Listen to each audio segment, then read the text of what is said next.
بسم اللہ الرحمن الرحیم۔ السلام علیکم۔ یہ پارٹ نمبر 12 ہے۔ آج ہم آپ کے لیے کتاب ریکارڈ کر رہے ہیں کاپر ہیڈ، مصنف ظہیر احمد، آواز عرفان بٹ۔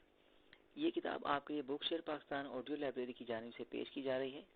دیگر کتابوں اور معلومات کے لیے آپ رابطہ کر سکتے ہیں 0300291960 اظہر لطیف سے۔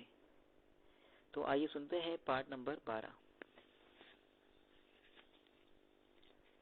صفحہ نمبر 269۔ لیڈی فونڈا کے چہرے پر مسرت کے تاثرات تھے۔ اسے ایک خوشی تو یہ تھی کہ پاکستانی ایجنٹ جو اس کے ہاتھوں ہلاک ہونے سے بچ گئے تھے وہ سب اس کے منگیتر جوالفٹ کے ہاتھوں ہلاک ہو گئے تھے، اور دوسری خوشی جوالفٹ سے ملنے کی تھی جس سے ملے ہوئے اسے کئی روز گزر چکے تھے۔ لیڈی فونڈا اور جوالفٹ کی حال ہی میں منگنی ہوئی تھی۔ ان دونوں نے ایک دوسرے کو انگوٹھیاں پہنائی تھی۔ منگنی کی رسم انہوں نے بڑی دھوم دھام سے منائی تھی اور ایک دوسرے سے عہد کیا تھا کہ وہ زندگی بھر ایک دوسرے کا ساتھ نبھائیں گے اور کسی بھی مشکل گھڑی میں ایک دوسرے کا ساتھ نہیں چھوڑیں گے۔ ان دونوں نے فیصلہ کیا تھا کہ منگنی کے 1 سال بعد شادی کریں گے تاکہ اس دوران وہ دونوں ایک دوسرے کے مزاج کو بخوبی سمجھ سکیں اور اس بات کا فیصلہ کر سکیں کہ شادی کے بعد وہ زندگی بھر ایک دوسرے کا ساتھ دے بھی سکتے ہیں یا نہیں۔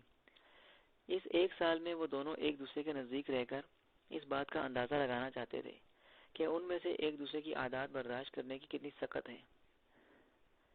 ابھی ان کی منگنی کو 6 ماہ ہوئے تھے اور ان کے یہ 6 ماہ انتہائی خوشگوار گزرے تھے۔ ان 6 ماہ میں ان کی محبت میں بے پناہ اضافہ ہو گیا تھا اور 6 ماہ کے دوران وہ ایک دوسرے کو کافی حد تک مزاج آشنا سے ہو گئے تھے۔ اس لیے انہوں نے فیصلہ کر لیا تھا کہ اب وہ شادی میں زیادہ دیر نہیں لگائیں گے۔ چیف نے اچانک ہی جوالفٹ کو آرسلم بیس کیمپ میں بھیج دیا تھا اور اس کی ڈیوٹی پاکستانی ایجنٹوں کو ٹریس کرنے کے لیے لگا دی تھی۔ اس لیے وہ دونوں مصروف ہو گئے تھے، ورنہ ان دنوں ان کی شادی ہو گئی ہوتی۔ مصروف رہنے کی وجہ سے وہ دونوں ایک دوسرے سے ملنا تو دور، وہ کئی دن تک فون پر بھی بات نہیں کر سکے تھے۔ اب اچانک ہی لیڈی فونڈا کو شدت سے احساس ہونا شروع ہو گیا تھا کہ اسے جلد سے جلد جوالفٹ سے ملنا چاہیے، اور اب اس کے پاس جوالفٹ سے ملنے کا بہانہ بھی تھا۔ اس نے عمران اور اس کے ساتھیوں کو ہلاک کر کے جو کارنامہ سر انجام دیا تھا وہ قابل تحسین تھا، جس کے لیے لیڈی فونڈا جوالفٹ سے مل کر اسے مبارکباد دینا چاہتی تھی، اور اس کے لیے لیڈی فونڈا نے باقاعدہ کرنل راس سے اجازت بھی حاصل کر لی تھی۔ ہیلی کاپٹر انتہائی تیز رفتاری سے اڑا جا رہا تھا، لیکن اس کے باوجود لیڈی فونڈا بے حد بے چین اور پریشان دکھائی دے رہی تھی۔ اس کا دل چیخ چیخ کر کہہ رہا تھا کہ کچھ نہ کچھ ہونے والا ہے۔ کیا ہونے والا ہے اس کا اسے اندازہ نہیں تھا۔ یہی وجہ تھی کہ اس کا دل چاہ رہا تھا کہ ہیلی کاپٹر کی رفتار تیز سے تیز ہو جائے یا پھر اسے پر لگ جائے اور وہ اڑتی ہوئی ایک لمحے میں جوالفٹ تک پہنچ جائے، لیکن ہیلی کاپٹر جتنی تیز رفتاری سے پرواز کر رہا تھا اس سے زیادہ تیزی سے وہ اڑ نہیں سکتا تھا۔ اس لیے لیڈی فونڈا خاموش بیٹھی دانتوں سے ہونٹ کاٹ رہی تھی۔ تیز رفتاری سے اڑنے کے باوجود اسے بیس کیمپ کا راستہ شیطان کی آنت کی طرح لمبا محسوس ہو رہا تھا جو کسی طور پر ختم ہونے کا نام نہیں لے رہا تھا۔ لیڈی فونڈا نے پائلٹ کو ہیلی کاپٹر کی رفتار آخری حد تک بڑھانے کے لیے منہ کھولا ہی تھا کہ اسی لمحے ہیلی کاپٹر کے ٹرانسمیٹر سے سیٹی کی آواز نکلی۔ سیٹی کی آواز سن کر پائلٹ نے ہاتھ بڑھا کر ٹرانسمیٹر کا ایک بٹن پریس کیا تو سیٹی کی آواز بند ہو گئی اور ٹرانسمیٹر سے کرنل راس کی تیز آواز سنائی دی۔ Hello hello Lady Fonda, Colonel Ross calling over. Hello over. Colonel Ross Lady Fonda کا نام لے رہا تھا، جس کا مطلب تھا کہ وہ لیڈی فونڈا سے بات کرنا چاہتا ہے۔ لیڈی فونڈا نے فوراً سامنے ہک سے لٹکا ہوا ہیڈ فون اتارا اور اسے اپنے کانوں پر چڑھا لیا۔ ہیڈ فون کے ساتھ مائک بھی لگا ہوا تھا جو اس کے ہونٹوں تک آ رہا تھا۔ Yes chief, Lady Fonda attending you, over. Lady Fonda نے اسپاٹ لہجے میں کہا۔ کہاں ہو تم لیڈی فونڈا، جلدی بتاؤ، اوور۔ کرنل راس نے کہا۔ اس کے لہجے میں بے پناہ پریشانی کا عنصر تھا۔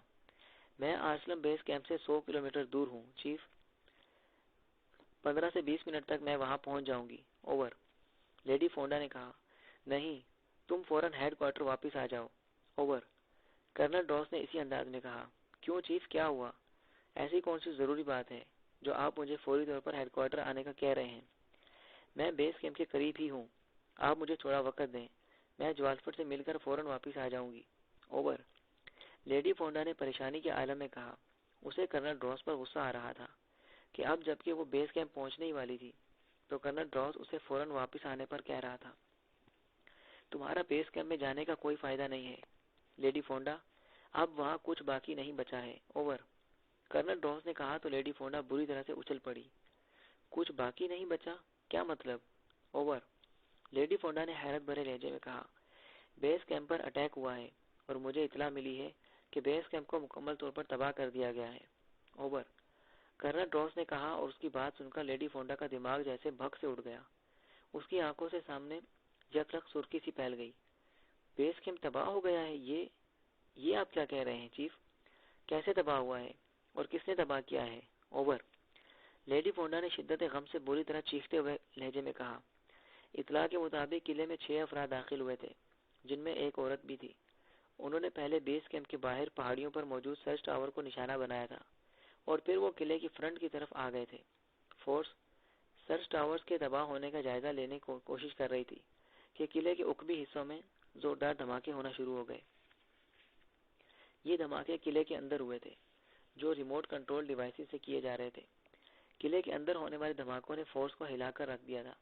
ابھی دھماکوں کا سلسلہ جاری تھا کہ قلعے کے فرنٹ پر چند افراد آئے اور انہوں نے دیواروں میں موجود حفاظتی ونڈوز اور قلعے کی فصیلوں پر منی میزائل فائر کرنا شروع کر دیے۔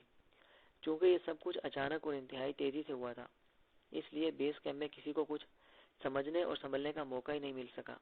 اس دوران حملہ آور قلعے کا مین گیٹ اڑا کر اندر داخل ہو گئے اور انہوں نے قلعے میں داخل ہوتے ہی ہر طرف تباہی پھیلانی شروع کر دی۔ وہاں موجود غداروں کے ساتھ ساتھ باہر سے آنے والے افراد نے ہیلی پیڈ اور آرمرڈ وہیکلز پر بھی بم اور میزائل برسائے تھے، جس سے تمام آرمرڈ وہیکلز اور گن شپ ہیلی کاپٹر بھی تباہ ہو گئے تھے۔ اور پھر اسی طرح میزائل گنوں اور مشین پسٹل کے ساتھ ساتھ راڈز، بموں اور ہینڈ گرنیڈ کا آزادانہ استعمال کرتے ہوئے انہوں نے قلعے میں اس قدر خوفناک تباہی مچائی ہے جس کی مثال ملنا مشکل ہے۔ قلعے کا شاید ہی کوئی ایسا حصہ ہو جو حملہ آوروں کے حصے سے محفوظ رہا ہو۔ مجھے یہ اطلاع بیس کیمپ کے تہخانے میں موجود کنٹرول روم سے جوالفٹ نے دی تھی۔ ابھی ٹرانسمیٹر پر میری اس سے بات ہو رہی تھی کہ مجھے زوردار دھماکے اور جوالفٹ کی تیز چیخ سنائی دی۔ اس کے ساتھ ہی ٹرانسمیٹر بھی آف ہو گیا۔ میں یہ سب سن کر بے حد پریشان تھا۔ میں نے فوری طور پر بیس کیمپ کے قریب موجود ایئر بیس پر رابطہ کیا تو وہاں سے مجھے پتا چلا کہ تباہی کا سلسلہ وہاں تک پہنچ گیا ہے اور حملہ آوروں نے قلعے میں تباہی مچانے کے بعد قلعے کے کنٹرول روم پر قبضہ کر کے قلعے کی حفاظت کے لیے نصب میزائل لانچروں اور ایئر بیس میں بھی تباہی مچا دی ہے۔ ایئر بیس پر موجود تمام گن شپ، ہیلی کاپٹر اور جنگی جہاز تباہ ہو گئے ہیں جن کی مالیت اربوں ڈالرز کی تھی، اوور۔ کرنل ڈراس نے تفصیل بتاتے ہوئے کہا، اور اس سے بیس کیمپ اور ایئر بیس کی تباہی کا سن کر لیڈی فونڈا کو اپنے جسم سے جان نکلتی ہوئی محسوس ہو رہی تھی۔ کیا یہ وہی پاکیزیائی ایجنٹ تھے جنہیں جوالفٹ نے ہلاک کرنے کا دعویٰ کیا تھا، اوور؟ لیڈی فونڈا نے ہکلاتے ہوئے پوچھا، ہاں، ان کے سوا اور کون ہو سکتا ہے؟ ان کی تعداد 6 تھی، جبکہ بیس کیمپ میں بھی ان کے چند ساتھی موجود تھے جنہوں نے انہیں بیس کیمپ میں داخل ہونے کے لیے تعاون کیا تھا، اور انہوں نے ان 6 افراد کے آنے سے پہلے بیس کیمپ کے مختلف حصوں میں ریموٹ کنٹرول بم لگا دیے تھے، اور پھر ان کے بیس کیمپ کے قریب آتے ہی انہوں نے کیمپ کے اندر دھماکے کرنا شروع کر دیے تاکہ اندر موجود فورس کی ساری توجہ اس طرف مبذول ہو جائے اور باہر موجود افراد کو قلعے میں داخل ہونے کا موقع مل سکے، اور ایسا ہی ہوا تھا، اوور۔ کرنل ڈراس نے کہا، اور جوالفٹ، اس کا کیا ہوا، اوور؟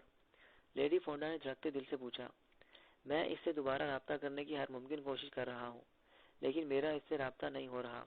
جیسا کہ میں نے تمہیں بتایا ہے کہ جب میں اس سے بات کر رہا تھا تو میں نے زوردار دھماکے کے ساتھ جوالفٹ کی چیخ کی آواز سنی تھی۔ اس کی چیخ سے لگ رہا تھا جیسے یہ اس کی آخری چیخ ہو۔ وہ چونکہ کنٹرول روم میں موجود تھا، اس لیے ہو سکتا ہے کہ اٹیکرز نے وہاں بم یا منی میزائل فائر کیے ہوں جن کی زد میں جوالفٹ بھی آنے سے نہ بچ سکا ہو، اوور۔ کرنل ڈراس نے پریشانی کے عالم میں کہا، آپ کے کہنے کا مطلب ہے کہ جوالفٹ ہلاک ہو چکا ہے، اوور؟ لیڈی فونڈا نے بجھے بجھے لہجے میں کہا، اس کے سوا اور کیا کہا جا سکتا ہے، اوور؟ کرنل ڈراس نے بھی اسی انداز میں کہا تو لیڈی فونڈا کو اپنے آنکھوں پر اندھیرا سا بھرتا ہوا محسوس ہوا، اور پھر اچانک اس کی آنکھوں کے سامنے جوالفٹ کا چہرہ آ گیا جو خون سے لت پت تھا۔ نہیں، ایسا نہیں ہو سکتا، جوالفٹ نہیں مر سکتا، وہ کبھی نہیں مر سکتا۔ میں اچانک لیڈی فونڈا نے لرزتے ہوئے لہجے میں کہا۔ اس کا چہرہ جوالفٹ کی موت کی خبر سن کر سیاہ پڑ گیا تھا اور اس کی آنکھوں سے آنسو امڑ آئے تھے۔ لیڈی فونڈا، عمران اور اس کے ساتھی ابھی وہیں موجود ہیں۔ تم اگر ہیلی کاپٹر لے کر وہاں گئی تو وہ تمہیں بھی نشانہ بنا سکتے ہیں، اس لیے تم فوری طور پر واپس آ جاؤ۔ تم کاپر ہیڈ کی باصلاحیت اور ٹاپ لیڈی ایجنٹ ہو، جوالفٹ کی طرح میں تمہیں بھی کھونا نہیں چاہتا، اس لیے ہیلی کاپٹر موڑو اور جلد سے جلد ہیڈ کوارٹر پہنچو۔ اوور۔ ٹرانسمیٹر سے کرنل ڈاس کی چیختی ہوئی آواز سنائی دی، لیکن لیڈی فونڈا پر جوالفٹ کی موت کا اس قدر گہرا اثر ہوا تھا کہ وہ کرنل ڈاس کی آواز سن ہی نہیں رہی تھی۔ اس کی آنکھوں کے سامنے جوالفٹ کا خون سے بھرا ہوا چہرہ تھا۔ عمران، یہ عمران اور اس کے ساتھی ہی ہیں جنہوں نے میرے جوالفٹ کو ہلاک کیا ہے۔ میں انہیں زندہ نہیں چھوڑوں گی۔ میں ان سے جب تک جوالفٹ کی موت کا بدلہ نہیں لے لیتی مجھے سکون نہیں آئے گا۔ چلو چلو جلدی چلو، ابھی عمران اور اس کے ساتھی بیس کیمپ کے ارد گرد ہی کہیں موجود ہوں گے۔ ہیلی کاپٹر سے ہم انہیں آسانی سے سرچ کر لیں گے۔ لیڈی فونڈا نے پہلے بڑبڑاتے ہوئے اور پھر چیخ کر پائلٹ سے مخاطب ہو کر کہا۔ اس نے بڑے غصیلے انداز میں اپنے سر پر چڑھا ہوا ہینڈ فون اتار کر نیچے پھینک دیا، جیسے وہ اب کرنل ڈاس کی کوئی بات نہ سننا چاہتی ہو۔ یس یس مدام، پائلٹ نے لیڈی فونڈا کو غصے میں دیکھ کر سہمے ہوئے لہجے میں کہا، اور اس نے ہیلی کاپٹر کی رفتار بڑھا دی۔ ہیلی کاپٹر کو پہاڑیوں کی طرف سے آنے والی سڑک کی طرف لے چلو، وہ اسی راستے پر ہوں گے۔ سڑک کے سوا ان کے پاس اسرائیل داخل ہونے کا دوسرا کوئی راستہ نہیں ہے، کیونکہ آگے کا تمام علاقہ پہاڑیوں اور گہری کھائیوں سے پر ہے۔ لیڈی فونڈا نے غصے سے جبڑے پھینچتے ہوئے کہا تو پائلٹ نے اس بات میں سر ہلا دیا اور ہیلی کاپٹر کو موڑتا ہوا تیزی سے نیچے لے گیا، اور پھر وہ پہاڑیوں کے درمیان سے گزرتا ہوا پہاڑیوں پر گھومتی ہوئی ایک سڑک پر آ گیا۔ لیڈی فونڈا کی ہدایت پر اس نے ہیلی کاپٹر سڑک سے کچھ اوپر رکھ کر اڑانا شروع کر دیا۔ لیڈی فونڈا انتہائی بے چین نظروں سے سڑک اور اس کے ارد گرد دیکھ رہی تھی، جیسے وہ سڑک پر اور پہاڑیوں پر عمران اور اس کے ساتھیوں کو ڈھونڈ رہی ہو۔ اس کا چہرہ غصے کی شدت سے بگڑا ہوا تھا اور اس کی آنکھیں یوں سرخ ہو رہی تھی جیسے آنکھوں میں انگارے سلگ رہے ہوں۔ عمران اور اس کے ساتھیوں نے بیس کیمپ پر اٹیک کرتے ہوئے جس طرح سے بیس کیمپ کو تباہ کیا تھا اور وہاں موجود اس کے منگیتر جوالفٹ کو ہلاک کیا تھا، یہ سن کر لیڈی فونڈا کے تن بدن میں آگ سی لگ گئی تھی۔ اسے عمران اور اس کے ساتھیوں پر شدید غصہ آ رہا تھا اور اس کا بس نہیں چل رہا تھا کہ عمران اور اس کے ساتھی ایک بار اس کے سامنے آ جائیں تو وہ واقعی اپنے ہاتھوں سے ان سب کے ٹکڑے اڑا دے۔ ڈھونڈو ڈھونڈو نانسنس انہیں، وہ بیس کیمپ سے نکل چکے ہوں گے اور اسی سڑک پر ہوں گے۔ لیڈی فونڈا نے پائلٹ سے مخاطب ہو کر خونخوار شیرنی کی طرح غراتے ہوئے کہا۔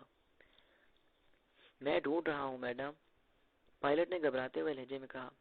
لیڈی فونڈا کا بگڑا ہوا چہرہ اور اس کی سرخ سرخ آنکھیں دیکھ کر پائلٹ کو اپنی جان نکلتی ہوئی محسوس ہو رہی تھی۔ وہ تیزی سے ہیلی کاپٹر سڑک کے اوپر اڑاتا ہوا جا رہا تھا۔ چند موڑ مڑ کر وہ جیسے ہی ایک بڑی پہاڑی کے پیچھے سے نکل کر سڑک کی دوسری طرف آیا تو لیڈی فونڈا اور پائلٹ چونک پڑے۔ انہیں دور سے ایک سیاہ رنگ کی جیپ سڑک پر دوڑتی ہوئی دکھائی دی۔ اس جیپ کے پیچھے دو اور جیپیں بھی تھیں۔ ان تینوں جیپوں میں جیسے ریس لگی ہوئی تھی۔ سب سے آگے موجود جیپ سڑک پر لہراتے ہوئے دوڑ رہی تھی۔ ان تینوں جیپوں میں سے مسلسل جگنو چمکتے ہوئے دکھائی دے رہے تھے، جو شاید مشین گنوں سے نکلنے والے شعلے تھے، اور دور ہونے کی وجہ سے انہیں شعلے جگنوں کی طرح چمکتے دکھائی دے رہے تھے۔ یہ ضرور عمران اور اس کے ساتھی ہیں جن کے پیچھے بیس کیمپ کی فورس لگی ہوئی ہے۔ ہیلی کاپٹر نیچے لے جاؤ، اسے سڑک پر اتار دو، آگے والی جیپ کو یہاں سے نکلنے کا کوئی راستہ نہیں ملنا چاہیے۔ لیڈی فونڈا نے چیختے ہوئے کہا تو پائلٹ نے فوراً ہیلی کاپٹر کو سڑک پر اتارنا شروع کر دیا۔ سڑک کافی کھلی تھی، اس لیے پائلٹ کو ہیلی کاپٹر وہاں اتارنے میں کوئی دقت نہیں ہوئی تھی۔ سڑک کے دونوں جانب نشیب تھے۔ جیپوں کو دیکھتے ہی لیڈی فونڈا نے ہیلی کاپٹر کے کنٹرول پینل پر پڑی ہوئی دوربین اٹھا لی تھی اور اسے آنکھوں پر لگا کر اسے ایڈجسٹ کرتے ہوئے سامنے سے آنے والی جیپوں کی طرف دیکھنا شروع ہو گئی۔ اگلی جیپ میں 6 افراد موجود تھے۔ ان 6 افراد کے چہرے تو نئے تھے، لیکن ان کی تعداد دیکھ کر لیڈی فونڈا کو یقین ہو گیا کہ یہ عمران اور اس کے ساتھی ہی ہو سکتے ہیں، کیونکہ بیس کیمپ پر 6 افراد نے ہی حملہ کیا تھا، جن میں ایک عورت بھی تھی، اور اسے جیپ میں 5 افراد کے ساتھ ایک عورت بھی بیٹھی ہوئی دکھائی دی۔ ان سب کے ہاتھوں میں مشین پسٹل تھے اور وہ پیچھے آنے والی جیپوں پر فائرنگ کر رہے تھے۔ پیچھے آنے والی جیپوں میں ہلکے خاکی لباسوں والے مسلح افراد موجود تھے جو اس جیپ کے تعاقب میں آتے ہوئے مشین گنوں سے ان پر مسلسل فائرنگ کر رہے تھے۔ عمران اور اس کے ساتھیوں نے سڑک پر لینڈ ہونے والے ہیلی کاپٹر کو دیکھ لیا تھا، لیکن اس کے باوجود ان کی جیپ تیزی سے آگے بڑھ رہی تھی۔ تو یہ بچ کر یہاں تک پہنچ گئے ہیں، لیکن یہ نہیں جانتے کہ ان کا سفر یہیں تک کا تھا۔ آگے جانا ان کے لیے ممکن نہیں ہے۔ ان کا یہ سفر ہمیشہ کے لیے یہاں ختم ہو جائے گا۔ لیڈی فونڈا نے آنکھوں سے دوربین ہٹاتے ہوئے انتہائی گھبراہٹ بھرے لہجے میں کہا، جیپ تیزی سے ہمارے قریب آ رہی ہے مادام۔ پائلٹ نے جیپ کو اسی تیزی سے ہیلی کاپٹر کی طرف بڑھتے ہوئے دیکھ کر قدرے پریشانی کے عالم میں کہا، تو دیکھ کیا رہے ہو نونسنس، میزائل فائر کرو جیپ پر۔ لیڈی فونڈا نے کہا تو پائلٹ نے اس بات میں سر ہلا کر فوراً آرمڈ بٹن پریس کرنے شروع کر دیے۔ جلدی کرو نونسنس، وہ ہمارے سروں پر پہنچنے والے ہیں۔ لیڈی فونڈا نے چیختے ہوئے کہا، یس مادام۔ پائلٹ نے کہا اور اس نے فوراً لیور کے ساتھ لگا ہوا سرخ رنگ کا بٹن پریس کیا۔ بٹن پریس ہوتے ہی ہیلی کاپٹر کے نچلے حصے سے سرخ رنگ کا ایک میزائل نکلا اور بجلی کی سی تیزی سے سامنے سے آنے والی جیپ کی جانب بڑھتا چلا گیا۔ میزائل کو جیپ کی طرف بڑھتے دیکھ کر لیڈی فونڈا کے ہونٹوں پر انتہائی زہر انگیز مسکراہٹ ابھر آئی۔ اس میزائل کے جیپ کو لگنے کی دیر تھی، پھر جیپ کے ساتھ جیپ میں موجود عمران اور اس کے ساتھیوں کے بھی پرخچے اڑ جاتے۔ میزائل بجلی کی سی تیزی سے جیپ کی طرف آ رہا تھا۔ عمران جیپ روکے بغیر اسے تیز رفتاری سے سڑک پر دوڑائے لیے جا رہا تھا۔ جیسے ہی میزائل جیپ کے نزدیک آیا، عمران نے بجلی کی سی تیزی سے بریک لگاتے ہوئے جیپ کو دائیں طرف موڑ لیا۔ جیپ گھوم کر سڑک پر گھسٹتی ہوئی سائیڈ پر ہوتی چلی گئی اور اسی لمحے میزائل جیپ سے چند انچ کے فاصلے سے شائیں کی آواز کے ساتھ گزرتا چلا گیا اور پیچھے آنے والی ایک جیپ کے فرنٹ سے ٹکرایا۔ دوسرے لمحے ایک زوردار دھماکہ ہوا اور جیپ کے ٹکڑے اٹھتے چلے گئے۔ جیپ کے ٹکڑے ہوا میں اچھل کر سائیڈ میں موجود دوسری جیپ پر گرے اور فضا دوسری جیپ کے ٹائروں کے ساتھ انسانی چیخوں سے بری طرح گونج اٹھی۔ اس جیپ کے ڈرائیور نے اپنی جان پر قابو پانے کے لیے تباہ ہونے والی جیپ کے ملبے گرنے سے بچانے کے لیے فوراً بریک لگا دیے تھے، جس کے نتیجے میں جیپ کے اگلے ٹائر سڑک پر جم گئے اور ساتھ ہی جیپ آگے کی طرف جھکی اور اس کا عقبی حصہ ہوا میں اٹھتا چلا گیا۔ دوسرے ہی لمحے جیپ سڑک پر اچھلتی اور کلابازیاں کھاتی ہوئی عمران کی جیپ کی طرف آئی۔ جیپ کو اس طرح ہوا میں بلند ہو کر اپنی جیپ کی طرف آتے دیکھ کر ان سب کے رنگ بدل گئے، لیکن جیپ کافی بلندی پر تھی۔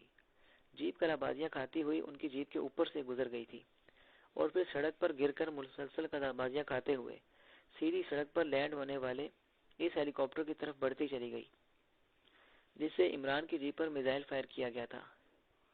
جیپ کو اس طرح سڑک پر اچھلتے اور کلابازیاں کھا کر ہیلی کاپٹر کی طرف آتے دیکھ کر ہیلی کاپٹر کا پائلٹ اور سائیڈ سیٹ پر بیٹھی ہوئی نوجوان لڑکی بوکھلا گئی۔ لڑکی کو اور کچھ نہ سوجا تو اس نے فوراً اپنی سائیڈ کا دروازہ کھول لیا۔ پائلٹ نے ہیلی کاپٹر کو ہوا میں بلند کرنا شروع کیا ہی تھا کہ لڑکی نے کھلے ہوئے دروازے سے فوراً باہر چھلانگ لگا دی۔ وہ سڑک پر کمر کے بل گری اور پھر تیزی سے کروٹیں بدلتی ہوئی سڑک کے نشیب کی جانب بڑھتی چلی گئی۔ ابھی وہ نشیب میں پہنچی ہی تھی کہ ہیلی کاپٹر سے وہ جیپ جا ٹکرائی۔ دوسرے لمحے ماحول زوردار اور تیز دھماکوں سے گونج اٹھا۔ جیپ ہیلی کاپٹر کے پیڈز پر نصب ایک میزائل لانچر سے ٹکرائی تھی، جس کے نتیجے میں زوردار دھماکہ ہوا اور ہیلی کاپٹر کے ساتھ ساتھ جیپ کے بھی پرخچے اڑ گئے تھے۔ دھماکہ ہوتے دیکھ کر عمران اور اس کے ساتھی فوراً نیچے جھک گئے کیونکہ تباہ ہونے والی جیپ اور ہیلی کاپٹر کے بہت سے جلتے ہوئے ٹکڑے ان کے اوپر سے گزر رہے تھے۔ دیکھو اس لڑکی کو پکڑو، میں نے اس کی ایک جھلک دیکھی تھی، مجھے یقین ہے کہ وہ لیڈی فونڈا ہوگی، عمران نے چیختے ہوئے کہا اور اچھل کر جیپ سے باہر آ گیا اور تیزی سے اس طرف بھاگتا چلا گیا جہاں اس نے لڑکی کو ہیلی کاپٹر سے کود کر سڑک کے نشیب کی طرف اترتے دیکھا تھا۔ اس کے ساتھی بھی جیپ سے اترے اور تیزی سے عمران کے پیچھے دوڑنا شروع ہو گئے۔ عمران سڑک کے اس حصے کے قریب پہنچا تو یہ دیکھ کر اس کی آنکھیں حیرت سے پھیل گئیں کہ وہاں کوئی نہیں تھا۔ نشیب زیادہ گہری نہیں تھی، وہاں چھوٹی بڑی چٹانیں بکھری ہوئی تھیں، لیکن یہ چٹانیں اور پتھر اتنے بڑے نہیں تھے کہ لیڈی فونڈا وہاں چھپ سکتی۔ دور ایک پہاڑی تھی، لیکن پہاڑی اتنے فاصلے پر تھی کہ لیڈی فونڈا اگر برق رفتاری سے بھی دوڑتی ہوئی اس طرف جاتی تو وہ انہیں دکھائی دے سکتی تھی۔ وہ یہیں کہیں ہے، ڈھونڈو اسے، عمران نے چیختے ہوئے کہا اور تیزی سے نشیب میں اترتا چلا گیا۔ اس کے ساتھی بھی نشیب میں اتر آئے اور پھر وہ پاگلوں کی طرح لیڈی فونڈا کو ڈھونڈنے لگے۔ کافی دیر تک وہ لیڈی فونڈا کو ڈھونڈتے رہے، لیکن لیڈی فونڈا یوں غائب ہو گئی تھی جیسے اسے زمین نے نگل لیا ہو یا پھر آسمان نے اٹھا لیا ہو۔ حیرت ہے، کھلے میدان میں وہ کہاں غائب ہو سکتی ہے؟ ڈھونڈو اسے، اگر وہ نکل گئی تو اس کا دوبارہ ہاتھ آنا مشکل ہو جائے گا۔ عمران نے پہلے حیرت بھرے لہجے میں بڑبڑاتے ہوئے اور پھر چیخ کر اپنے ساتھیوں سے مخاطب ہو کر کہا، وہ سب پتھروں اور چٹانوں کے ساتھ ساتھ وہاں موجود جھاڑیوں میں بھی لیڈی فونڈا کو ڈھونڈ رہے تھے، لیکن وہاں لیڈی فونڈا تو کیا، اس کے قدموں کے نشان بھی کہیں دکھائی نہیں دے رہے تھے۔ نہیں عمران صاحب، لیڈی فونڈا یہاں کہیں نہیں ہے، ہم نے ہر جگہ اسے تلاش کر لیا ہے، صفدر نے عمران کی طرف آتے ہوئے کہا۔ ایک ایک کر کے اس کے باقی ساتھی بھی عمران کے پاس آ گئے۔ آخر وہ جا کہاں سکتی ہے؟ ہمارے سامنے ہی تو وہ کروٹیں بدلتے ہوئے نشیب کی طرف گئی تھی، پھر اس طرح اچانک وہ کیسے غائب ہو گئی؟ کیا وہ جادوگرنی تھی؟ الاسد نے پریشانی کے عالم میں کہا۔ وہ کہیں نہیں گئی، وہ یہی ہے ہمارے قریب، لیکن وہ ہماری نظروں سے پوشیدہ ہے۔ وہ ایسی جگہ ہے جہاں ہماری نظریں اسے ڈھونڈ نہیں پا رہی۔ عمران نے ہونٹ کاٹتے ہوئے کہا، ہم نے ہر جگہ تو دیکھ لی ہے، اور کہاں تلاش کریں اسے؟ تنویر نے منہ بنا کر کہا۔ عمران نے اس کی بات کا کوئی جواب نہ دیا۔ اس کی نظریں سڑک کے اس حصے کی طرف اٹھ گئیں جہاں سے لیڈی فونڈا لڑکتی ہوئی نیچے آئی تھی۔ عمران چند لمحے اس طرف دیکھتا رہا، پھر وہ آہستہ آہستہ چلتا ہوا اس طرف بڑھنے لگا۔ سڑک کے جس حصے سے لیڈی فونڈا نیچے آئی تھی وہاں کچھ بڑے پتھر پڑے تھے، لیکن وہ چونکہ پہلے ہی ان پتھروں کو دیکھ چکے تھے اور انہیں وہاں لیڈی فونڈا نظر نہیں آئی تھی، تو وہ آگے بڑھ گئے تھے۔ عمران ان پتھروں کے قریب گیا تو اس کی نظر ایک بڑے پتھر کے قریب گھڑے پر پڑی۔ گھڑا دیکھ کر عمران کی آنکھوں میں چمک آ گئی۔ گھڑا جھاڑیوں سے بھرا ہوا تھا۔ یہ دیکھو، وہ اس گھڑے کے راستے گئی ہے۔ گھڑے میں موجود جھاڑیاں مسلی ہوئی ہیں اور ایک سائیڈ میں بڑا سا سوراخ ہے۔ لیڈی فونڈا اس سوراخ میں ہو سکتی ہے، عمران نے ساتھیوں سے مخاطب ہو کر کہا، جو اس کے ساتھ ساتھ چلتے ہوئے اس گھڑے کے قریب آ گئے تھے۔ میں دیکھتا ہوں، الاسد نے کہا۔ اس نے جیب سے اپنا مشین پسٹل نکالا اور گھڑے میں کود گیا۔ گھڑا زیادہ گہرا نہیں تھا، لیکن گھڑے کی دیوار میں جو سوراخ تھا وہ کافی کھلا دکھائی دے رہا تھا، جس میں ایک انسان آسانی سے چھپ سکتا تھا۔ الاسد جھکے جھکے انداز میں آگے بڑھا اور پھر اس نے ہاتھوں سے جھاڑیاں ہٹا کر گھڑے میں جھانکنا شروع کر دیا۔ اوہ، یہ گھڑا تو دور تک جاتا دکھائی دے رہا ہے، الاسد نے کہا۔ کیا تم اندر جا سکتے ہو؟ عمران نے ہونٹ چباتے ہوئے پوچھا۔ جی ہاں، الاسد نے کہا۔ تو جاؤ اور لیڈی فونڈا جہاں بھی چھپی ہوئی ہو اسے نکال لاؤ، عمران نے کہا۔ اندر کافی اندھیرا ہے، اگر کسی کے پاس کوئی ٹارچ یا لائٹ راڈ ہے تو مجھے دے دے، الاسد نے کہا۔ تو تنویر نے فوراً اپنا تھیلا کاندھے سے اتارا اور اسے کھول کر اس میں سے موجود ایک لائٹ راڈ نکال کر الاسد کی جانب اچھال دیا۔ الاسد نے راڈ ہوا میں دبوچا اور پھر اس نے اپنا مشین پسٹل اپنی کمر کی بیلٹ میں اڑس لیا۔ وہ جھاڑیوں پر پیٹ کے بل لیٹ گیا اور پھر وہ رینگتا ہوا اس سوراخ میں گھس گیا۔ دیکھتے ہی دیکھتے وہ سوراخ میں غائب ہو گیا۔ یہ سوراخ کسی جانور کا بنایا ہوا لگتا تھا، جو باہر سے اور اندر سے کافی کشادہ دکھائی دے رہا تھا۔ الاسد کو سوراخ میں جاتے دیکھ کر صفدر اور کیپٹن شکیل چھلانگیں لگا کر گڑھے میں آئے اور جھک کر سوراخ میں جھانکنے لگے۔ انہیں الاسد رینگتا ہوا آگے بڑھتا صاف دکھائی دے رہا تھا۔ کیا وہ دکھائی دے رہا ہے؟ عمران نے پوچھا۔ جی ہاں، سوراخ کسی تنگ سرنگ کی طرح کافی دور تک چلا گیا ہے۔ الاسد رینگتا ہوا آگے جا رہا ہے، صفدر نے کہا۔ کیا تم اندازہ لگا سکتے ہو کہ اس سرنگ کا رخ کس طرف ہے؟ عمران نے پوچھا۔ ابھی تک تو سیدھا سادہ دکھائی دے رہا ہے، آگے جا کر سوراخ کہیں مڑ گیا تو کچھ نہیں کہہ سکتا، صفدر نے جواب دیا۔ تو عمران سوراخ کے رخ سے سامنے کی جانب دیکھنا شروع ہو گیا۔ اگر نیچے کوئی سرنگ موجود ہے تو یہ سرنگ اس پہاڑی کی طرف ہی جاتی ہوگی، ہمیں اس پہاڑی کو چیک کرنا چاہیے، عمران نے بڑبڑاتے ہوئے کہا۔ لیکن پہاڑی تو کافی فاصلے پر ہے، یہ چھوٹی سی سرنگ اتنی دور تک کیسے جا سکتی ہے؟ جولیا نے حیرت بھرے لہجے میں کہا۔ صحرا کے نیچے ایک طویل و عریض سرنگ میں سفر کرنے کے باوجود تم ایسا کہہ رہی ہو، عمران نے منہ بنا کر کہا۔ تو جولیا نے بے اختیار اپنے ہونٹ بھینچ لیے۔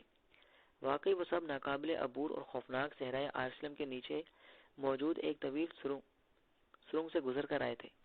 اگر صحرا کے نیچے اتنی طویل اور مضبوط سرنگ بنائی جا سکتی ہے تو پھر اس میدان اور پہاڑیوں میں کسی سرنگ کا ہونا کوئی انہونی بات نہیں تھی۔